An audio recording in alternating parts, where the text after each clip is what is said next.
La Mito est la citadine d'Alfa, concurrente des Clio ou 208. Disponible uniquement en 3 portes, elle a été lancée en 2008 et a subi un restylage en 2013. Alfa a fait évoluer la gamme cette année également avec des évolutions moteurs et l'arrivée de la boîte double embrayage TCT sur la version sportive QV. Celle-ci n'est d'ailleurs plus disponible en boîte manuelle. La Mito QV se veut assez discrète mais se reconnaît à ses badges spécifiques, ses étriers de frein rouge ou son bouclier arrière spécifique. Notre modèle d'essai avait droit en plus à des roues de 18 pouces optionnelles. A l'intérieur, peu de personnalisation par rapport aux autres Mito, si ce n'est un trèfle à 4 feuilles au centre du combiné d'instruments, mais surtout des sièges au bon maintien latéral spécifique. La présentation est correcte, sans plus, et un peu triste. L'équipement comprend l'essentiel, mais l'allumage automatique des phares, le détecteur de pluie ou le radar de recul sont en option, même à ce niveau de gamme. A l'arrière, l'habitabilité est dans la moyenne de la catégorie, sans plus. Le coffre, lui, est un peu en dessous de la moyenne et souffre surtout d'un seuil de chargement trop haut.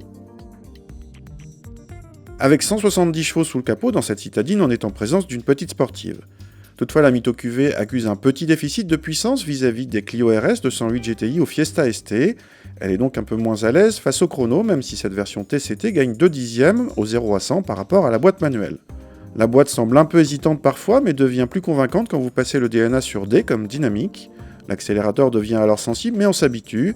Notez que le SP n'est pas déconnectable, ce qui semble étonnant vu le positionnement sportif.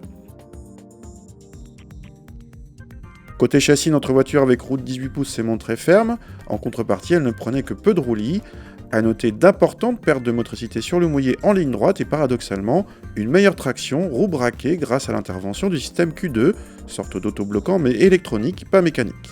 Côté budget, à 24 990 €, cette Mito est juste en dessous des Clio RS et 208 GTI et un peu plus cher que la Fiesta ST, mais ces trois rivales sont plus performantes et efficaces tout en étant mieux équipées.